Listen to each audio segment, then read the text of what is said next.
Monday, October 12th is Columbus Day, which we've celebrated in various parts of this country since the 18th century, even before it became a federal holiday back in 1937.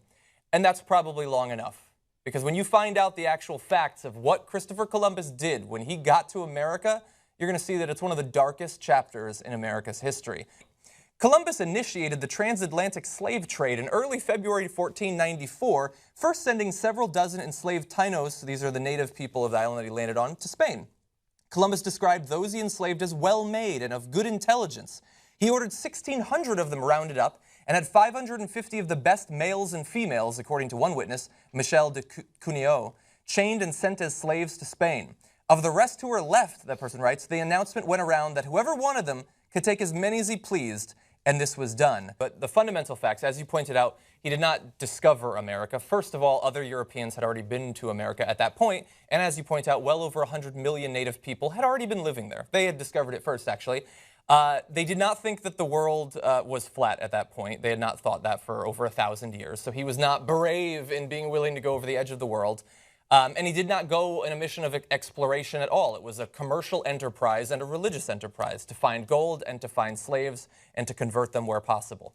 Now, the initial slavery that we talked about proved to be unprofitable, but he later wrote, "Let us in the name of the Holy Trinity go on sending all the slaves that can be sold." When the slavery did not pay off, he turned to a tribute system, forcing every Taino of 14 or older to fill a hawk's bell with gold every 3 months. If successful, they were safe for another 3 months. If not, Columbus ordered that they be punished by having their hands chopped off, or they were chased down by attack dogs. As the Spanish priest Bartolomé de las Casas wrote, this tribute system was impossible and intolerable. This is another section from Christopher Columbus's personal journal. He wrote, 100 castellanos are as easily obtained for a woman as for a farm, and it is very general, and there are plenty of dealers who go about looking for girls. Those from 9 to 10 are now in demand. Eventually, he went back to Europe and then returned with more men after saying that he could conquer all of the natives because they had so little experience with war that he needed just 50 men so that he could govern them. On his second trip to the New World, he brought cannons and attack dogs. If a native resisted slavery, he would cut off a nose or an ear. If slaves tried to escape, he had them burned alive. Other times, he sent attack dogs to hunt them down, and the dogs would tear off the arms and legs of the screaming natives while they were still alive. If the Spaniards ran short of meat to feed the dogs, Arawak babies were killed for dog food. One of Columbus's men, Bartolomé de las Casas, was so mortified by Columbus's brutal atrocities against the native peoples that he quit working for Columbus and became a Catholic priest.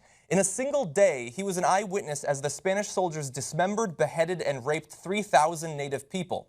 Such inhumanities and barbarisms were committed in my sight as no age can parallel, he said. My eyes have seen these acts so foreign to human nature that now I tremble as I write. Experts generally agree that before 1492, the population on the island of Hispaniola probably numbered above 3 million. Within 20 years of Spanish arrival, it was reduced to only 60,000.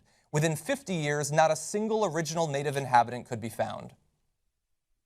Wow. Millions were killed as a result of the exploration, the discovery,